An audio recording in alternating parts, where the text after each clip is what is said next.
Praise the Lord. യേശു ക്രിസ്തു പാപികളെ രക്ഷിക്കുന്നു. യേശു ക്രിസ്തു രോഗികളെ സൗഖ്യമാക്കുന്നു. യേശു ക്രിസ്തു പരിശുദ്ധാത്മാവിനെ നൽകുന്നു. അവൻ രാജാവായി വീണ്ടും വരുന്നു. അവനെ എതിരേൽക്കുവാൻ ഒരുങ്ങിക്കൊള്ളുക. കർത്തൃകാഹളം വാനിൽ കേൾക്കുവാൻ കാലമായില്ലേ പ്രിയനേ. കർത്തൃകാഹളം വാനിൽ കേൾക്കുവാൻ കാലമായില്ലേ പ്രിയനേ. ആശയേറുന്നേ നിന്നെ കാണുവാൻ. ആമേനേശുവേ വരണേ. ആശയേറുന്നേ നിന്നെ കാണുവാൻ. ആമേനേശുവേ വരണേ. സ്വർഗനാട്ടിലൻ പ്രിയൻ തീർത്തിടും സ്വന്തം വീട്ടിൽ ചേർന്നിടുവാൻ. സ്വർഗനാട്ടിലൻ പ്രിയൻ തീർത്തിടും സ്വന്തം വീട്ടിൽ ചേർന്നിടുവാൻ. മാമാകാന്തനെ ഒന്നു കാണുവാൻ ദിനം കാത്തു പാർത്തിടുന്നു. മാമാകാന്തനെ ഒന്നു കാണുവാൻ ദിനം കാത്തു പാർത്തിടുന്നു. നല്ല നാഥനെ നിനക്കായി ഞാൻ വേല ചെയ്യുമന്ത്യം വരെ. നല്ല നാഥനെ നിനക്കായി ഞാൻ വേല ചെയ്യുമന്ത്യം വരെ. അല്ലൽ തീർന്നു നിൻ സവിദേവര ദില്ലപാരിൽ വിശ്രമവും.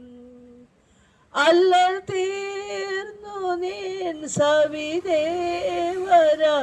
ദില്ലപാരിൽ വിശ്രമവും. സ്വർഗനാട്ടിലൻ പ്രിയൻ തീർത്തിടും സ്വന്തം വീട്ടിൽ ചേർന്നിടുവാൻ. മാമാകാന്തനെ ഒന്നു കാണുവാൻ ദിനം കാത്തു പാർത്തിടുന്നു. മാമാകാന്തനെ ഒന്നു കാണുവാൻ ദിനം കാത്തു പാർത്തിടുന്നു. അതെ, സ്വർഗനാട്ടിൽ എത്തിച്ചേരുവാൻ ആഗ്രഹിക്കുന്ന ഒരു വ്യക്തിയുടെ ഗാനങ്ങളാണ് നമ്മളിപ്പോൾ കേട്ടത്. ആകാശവും ഭൂമിയും സൃഷ്ടിച്ച ദൈവം സ്വർഗത്തിൽ നമുക്ക് ഇരിക്കുവാൻ വേണ്ടി, നമുക്ക് വസിക്കുവാൻ വേണ്ടി, നമുക്കായി ഭവനമൊരുക്കാമെന്ന് കൽപ്പിച്ചുകൊണ്ട് അരുളി ചെയ്ത ദൈവം ഇന്ന് നമുക്ക് വേണ്ടി സ്വർഗത്തിൽ ഭവനമൊരുക്കുമ്പോൾ ഈ ലോകത്തിൽ വന്നിരിക്കുന്ന ഓരോ വ്യക്തി ജീവിതങ്ങളും ഇന്ന് അല്ലെങ്കിൽ നാളെ അല്ലെങ്കിൽ മറ്റന്നാളോ ഈ ലോകത്തിൽ നിന്ന് മാറ്റപ്പെടുന്നവരാണ്. നമ്മൾ ആരും ഇവിടത്തുകാരല്ല, വന്നു പാർക്കുന്നവരും പരദേശികളുമാണ്. നമ്മുടെ സ്വന്തം നാട് ഇതല്ല എന്നുള്ള ആ സത്യം നിങ്ങൾ ഓരോരുത്തരും മനസ്സിലാക്കണം. ഇന്നലെ കണ്ട എത്രയോ ആളുകൾ ഇന്ന് ഈ ഭൂമുഖത്തില്ല. ഇന്ന് കാണുന്ന എത്രയോ ആളുകൾ നാളത്തെ പത്രത്തിൽ ഫോട്ടോ വരും. അതെ, ഇന്നലെ കണ്ട ആളുകൾ ഇന്നില്ലാത്തതുപോലെ ഇന്ന് കാണുന്നവരെ നാളെ കാണാതെയാകുന്ന ഓരോ നിമിഷങ്ങൾ ഓരോ ഭവനങ്ങളിലും ഉണ്ട് എന്നുള്ള അസത്യം മനസ്സിലാക്കണം. നമ്മൾ ഇവിടത്തുകാരായിരുന്നുവെങ്കിൽ നമ്മൾ ഇവിടെ തന്നെ വസിക്കുമല്ലോ. നമ്മൾ ഇവിടെ വന്നു പാർക്കുന്നവരും പരദേശികളുമാണെന്നുള്ള ആ സത്യം നിങ്ങളോട് പറയുമ്പോൾ, അതെ, എത്ര വലിയവനായാലും എത്ര ദരിദ്രനായാലും എത്ര കുലീനനായാലും എത്ര കുചേലനായാലും ഈ ലോകത്തിൽ പരദേശികളാണ് നമ്മൾ. 1 വർഷമോ 10 വർഷമോ 1000 വർഷമോ അല്ല ഈ ഭൂമിയിൽ ജീവിക്കുന്നത്. അതെ, ഈ ഭൂമിയിൽ ആരും 100 മേലെ ആരും ജീവിക്കുന്നില്ല. ആദ്യകാലങ്ങളിൽ വിശുദ്ധ തിരുവെഴുത്തിൽ വായിക്കും പ്രകാരം 1000 മേലെ വർഷങ്ങൾ ഈ ലോകത്തിൽ ജീവിച്ചിരുന്നതായി വായിച്ച് മനസ്സിലാക്കാവുന്നതാണ്. എന്നാൽ ഇന്ന് മനുഷ്യന്റെ ആയുസ് അതെ 70 ഏറെയായാൽ 80 എന്ന് തിരുവചനത്തിൽ രേഖപ്പെടുത്തിയിരിക്കുന്നു. ആ 70-80 ഇടയിൽ എത്രയോ ആളുകൾ ഈ ലോകത്തിൽ നിന്ന് മാറ്റപ്പെടുന്നു. 5 വയസ്സുള്ളത് മുതൽ 5 മാസം തുടങ്ങി 1 ദിവസം വരെ പ്രായമുള്ളവർ വരെ ഈ ലോകത്തിൽ നിന്ന് മാറ്റപ്പെടുമ്പോൾ നമ്മളുടെ അന്ത്യം എന്നാണെന്ന് നമുക്കാർക്കും അറിയില്ല. എന്നാൽ ഒരു കാര്യം സത്യമാണ്, നമ്മൾ ഇവിടുത്തുകാരല്ല, ഇവിടെ വന്ന് പാർക്കുന്നവരും പരദേശികളുമാണ്. ഇന്ന് വിളിച്ചാൽ ദൈവം നമുക്ക് തന്നിരിക്കുന്ന ആയുസിനെ ഇന്ന് നമ്മളോട് ചോദിച്ചാൽ നമ്മൾ ആരും വരില്ലെന്ന് പറയാൻ നമുക്കോ, നമ്മൾ ആരും പോകില്ലെന്ന് പറയാൻ നമുക്കോ സാധിക്കുകയില്ല. നമ്മൾ ഇവിടുത്തുകാരായിരുന്നുവെങ്കിൽ നമ്മളിപ്പോൾ ഇവിടെ കൊട്ടാരം പോലെയുള്ള വീടുകൾ വെച്ചിട്ട് സുഖലോലുപരായി ജീവിക്കുവാൻ നമ്മൾ എല്ലാവരും ആഗ്രഹിക്കുന്നു. എന്നാൽ സ്വർഗത്തിലെ വാസം, അതെ, സ്വർഗത്തിൽ ഞാൻ നിങ്ങൾക്ക് സ്ഥലമൊരുക്കാൻ പോകുന്നു എന്ന് അരുളി ചെയ്ത ആ രക്ഷകനായ യേശു ക്രിസ്തുവിന്റെ നിത്യവചനങ്ങൾ സത്യവചനങ്ങളാണ്. അത് എന്നും ഒരിക്കലും അവസാനിക്കാത്ത നിത്യജീവൻ തരുന്ന വായ്മൊഴികളാണ്. അത് ഇരുവായ്ത്തലയുള്ള വാളാകുന്ന വചനമാണ്. ആ വചനം ക്രിയ ചെയ്യുന്നത് മനുഷ്യനിലുള്ള എല്ലാ ചീത്ത വിചാരങ്ങളെയും നീക്കി സത്യവേദ പുസ്തകത്തിലെ തിരുവചനങ്ങൾ നമ്മുടെ ഉള്ളിലേക്ക് വരുമ്പോൾ ഒരു മനുഷ്യൻ പുതിയ സൃഷ്ടിയായി തീരും. അതെ, ഒരുവൻ ക്രിസ്തുവിലായാൽ അവൻ പുതിയ സൃഷ്ടിയാകുന്നു. പഴയത് കഴിഞ്ഞു പോയി, അവനൊരു രൂപാന്തര മനസ്സും ശരീരവും ദൈവം കൊടുക്കുന്നു. അങ്ങനെ സത്യവേദ പുസ്തകത്തിൽ എഴുതിയിരിക്കുന്നത് പ്രകാരം മനുഷ്യൻ പാപജീവിതത്തെ വിട്ട് ജീവിതത്തിൽ ക്രമം വരുത്തി അവൻ നല്ല മനുഷ്യരായി തീരുന്നു. അതുകൊണ്ടാണ് വിശുദ്ധ തിരുവെഴുത്തിൽ ഇങ്ങനെ തന്നെ രേഖപ്പെടുത്തിയിരിക്കുന്നു: ഞാൻ തന്നെ വഴിയും സത്യവും ജീവനുമാകുന്നു, എന്നിലൂടെ അല്ലാതെ ആരും സ്വർഗരാജ്യത്തിൽ എത്തുകയില്ല എന്ന്. ഈ സത്യ തിരുവചനങ്ങൾ നമ്മൾ മനസ്സിലാക്കുമ്പോൾ ആ തിരുവചനങ്ങൾ മനുഷ്യനിൽ എങ്ങനെ ക്രിയ ചെയ്യുന്നു എന്ന് വ്യക്തമായി നമുക്ക് മനസ്സിലാക്കുവാൻ സാധിക്കും. അതേ, പാപ ജീവിതത്തിൽ മനുഷ്യൻ ജീവിക്കുമ്പോൾ ആ പാപത്തിൽ നിന്ന്, ശാപത്തിൽ നിന്നും, രോഗത്തിൽ നിന്നും നമ്മളെ വീണ്ടെടുത്ത് സ്വർഗരാജ്യത്തിന് അവകാശികളാക്കി തീർക്കുന്നതിന് വേണ്ടി നമ്മൾക്ക് വേണ്ടി പാപമോചകനായി ഈ ലോകത്തിലേക്ക് വന്ന രക്ഷകൻ, അതെ, നിങ്ങൾക്ക് ഭൂമിയിൽ കഷ്ടമുണ്ട് എങ്കിലും ധൈര്യപ്പെടുവൻ, ഞാൻ ലോകത്തിൽ ജയിച്ചിരിക്കുന്നു എന്ന് അരുളി ചെയ്ത ആ രക്ഷകനായ യേശു ക്രിസ്തു ഇന്നും ജീവിക്കുന്ന ദൈവമാണ്. അവനാണ് ആകാശവും ഭൂമിയും സൂര്യനും ചന്ദ്രനെയും സൃഷ്ടിച്ചവൻ. അവനാണ് സമുദ്രത്തിലേക്ക് നോക്കിയാൽ എത്രയോ തരം മത്സ്യങ്ങളെ, എന്തെല്ലാം തരം ജീവികളെ നമുക്ക് കാണുവാൻ സാധിക്കും. ആകാശത്തിലേക്ക് നോക്കിയാൽ എത്രയോ കോടാനുകോടി നക്ഷത്രങ്ങളെ നമുക്ക് കാണുവാൻ സാധിക്കും. പകൽ പ്രകാശിക്കാൻ വലിയ വെളിച്ചത്തെയും രാത്രി പ്രകാശിക്കാൻ ചെറിയ വെളിച്ചത്തെയും സൃഷ്ടിച്ച ദൈവം, അതെ, സകല മാനവകുലത്തിന്റെ പാപപരിഹാരകനായി ലോകത്തിലേക്ക് വന്നുവെങ്കിൽ അവന്റെ ഉദ്ദേശം മറ്റൊന്നും ആയിരുന്നില്ല.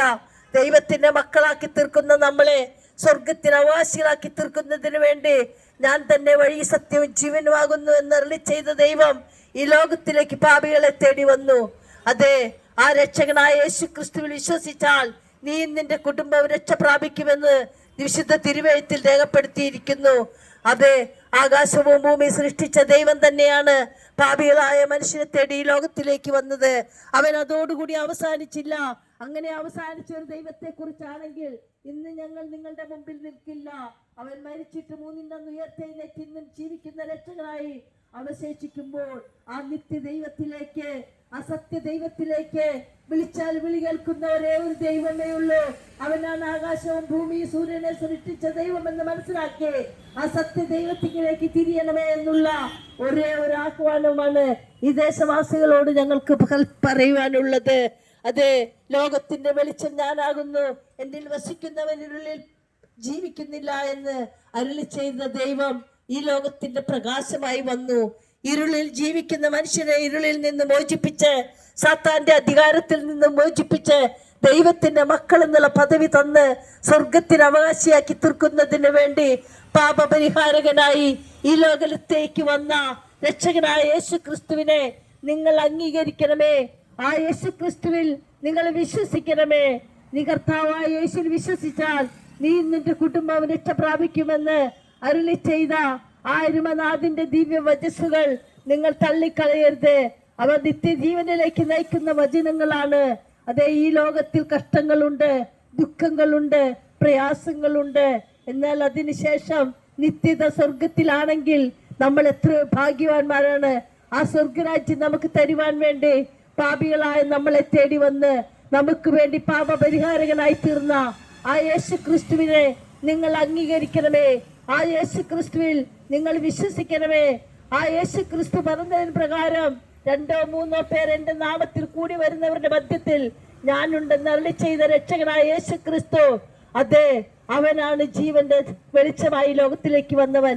അവനാണ് പാപികളായ നമ്മളെ തേടി വന്ന രക്ഷകൻ. അവനാണ് മരിച്ചിട്ട് അതോടുകൂടി അവസാനിക്കാതെ ഇന്നും ജീവിക്കുന്നവൻ.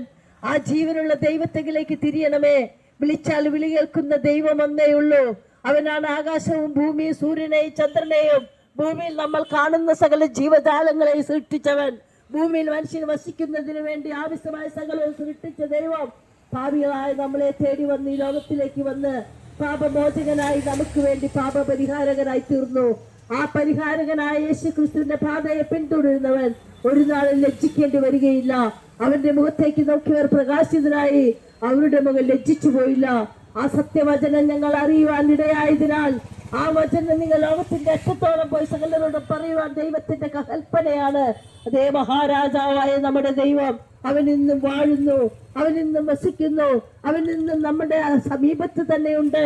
വിളിച്ചാൽ വിളി കേൾക്കുന്ന, നമ്മളെ മുഴുവനായി അറിയുന്ന, നമ്മളുടെ ഉൾവിചാരങ്ങളെ മനസ്സിലാക്കുന്ന ആ നമ്മുടെ അരുമനാഥന്റെ കയ്യിലേക്ക് നിങ്ങളെ ഓരോരുത്തരെയും സമർപ്പിക്കണമേ എന്ന് അർപ്പിച്ചുകൊണ്ട്, നിങ്ങൾ സത്യദൈവത്തിൽ ആശ്രയിക്കണമെന്ന് കൽപ്പിച്ചുകൊണ്ട്, ആ ദൈവത്തെ വിളിച്ച് പ്രാർത്ഥിക്കണമെന്ന് പറഞ്ഞുകൊണ്ട് ഞാൻ എൻ്റെ വാക്കുകളെ ഉപസംഹരിക്കുന്നു.